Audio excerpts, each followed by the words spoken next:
মহারাজ শ্রীর চরণে কোটি কোটি প্রণাম। মহারাজজি, একটি বিখ্যাত দোহা যা হৃদয় মেনে নিতে চায় না। कि ढोल गवार शूद्र पशु नारी सकल ताड़ना के अधिकारी। ঢোল গওয়ার শূদ্র পশু নারী সকলে তাড়না কি অধিকারী।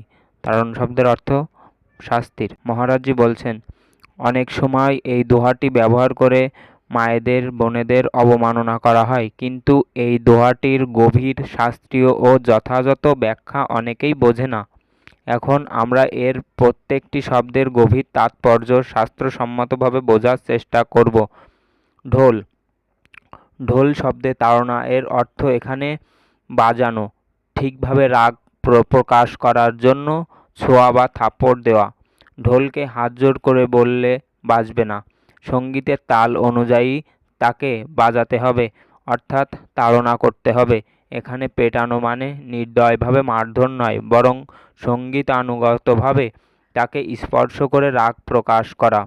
গাওয়ার গাওয়ার মানে অবিবেচক ব্যক্তি বা অজ্ঞ ব্যক্তি। তাকে যদি দায়িত্ব দিয়ে ছেড়ে দেওয়া হয় তবে সে কাজ সঠিকভাবে করতে পারবে না। তাড়না অর্থ এখানে তার উপর নজর রাখা, অবিবেচককে শিক্ষা দেওয়ার জন্য তার কার্যকলাপের উপর নিয়মিত তীক্ষ্ণ দৃষ্টি রাখা জরুরি। এখানে মারধরের কোনো প্রসঙ্গ নেই। শূদ্র শাস্ত্র অনুযায়ী শূদ্রের উৎপত্তি হয়েছে ভগবানের চরণ থেকে,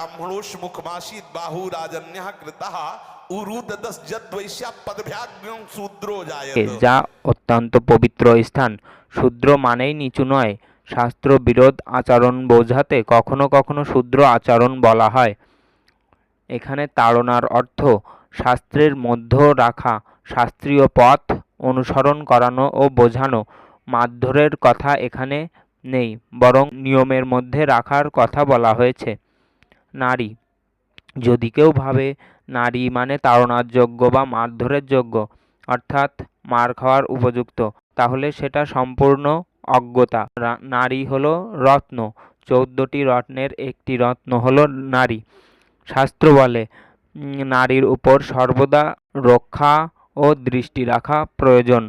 কন্যা থাকলে সে পিতার অধীনে, স্ত্রী হলে স্বামীর অধীনে, বৃদ্ধ বয়সে পুত্রের অধীনে। এটা অপমান নয়, বরং নিরাপত্তা বিধানের একটি ব্যবস্থা। এখানে তাড়না মানে রক্ষা ও সতর্ক দৃষ্টি রাখা, কারণ কোথাও কুদৃষ্টি সম্পন্ন কেউ নারীর প্রতি অন্যায় করতে পারে। নারীও শক্তি। লক্ষ্মীবাঈ, দ্রৌপদী, মৈত্রীর মতো মহিষী নারীর তার উদাহরণ। তাদের হেয় করা মানেই সর্বনাশ ডেকে আনা। রাবণের পতন হয়েছিল সীতাজির প্রতি কুদৃষ্টির জন্য, দুর্যোধনের পতন হয়েছিল দ্রৌপদীর অবমাননার কারণে। পশু পশু বলতে বোঝায়, পশুকে বোঝাতে তাড়না মানে কি, যেমন গরু বা ঘোড়াকে চালাতে হলে ইশারা, ছোট স্পর্শ বা হালকা থাপ্পড় দিয়ে দিক নির্দেশনা দেওয়া হয়। এখানে মারধরের নয়, নিয়ন্ত্রণ ও নির্দেশনার কথা বলা হয়েছে। সর্বশেষ, তাড়না শব্দটি সব ক্ষেত্রেই একই রকম ব্যবহার করা হয় না। যেমন কনক শব্দ, लेकिन कनक कनक ते 100 गुनी मादकता अधिकाय वा खाए बोराय जग या पाए बोराय। একদিকে কনক শব্দের অর্থ সোনা, অন্যদিকে কনক শব্দের অন্য অর্থ ধতুরা ফল, যা একটিকে খেলে মানুষ মাতাল হয়ে যায় এবং একটিকে পেলে মানুষ মাতাল হয়ে যায়। ঠিক তেমনি তাড়না শব্দের অর্থ ভিন্ন ভিন্ন প্রসঙ্গে ভিন্ন ভিন্ন হয়। যদি এটি কেউ বুঝতে না পারে এবং সেই অনুযায়ী নারীর প্রতি, শূদ্রের প্রতি, পশুর প্রতি ও গাওয়ার মানে অবিবেচকের প্রতি অবমাননাকর ব্যবহার করে, তবে সেটা অজ্ঞতা ও শাস্ত্রবিরোধী আচরণ। তুলসীদাসজি কোনো অপমানতে বলেন, বরং আচরণের নিয়ম বলেছেন। তার দোহাকে সঠিকভাবে শাস্ত্রসম্মত ব্যাখ্যার আলোকে বুঝে সম্মানসহ ব্যবহার করাই আমাদের কর্তব্য।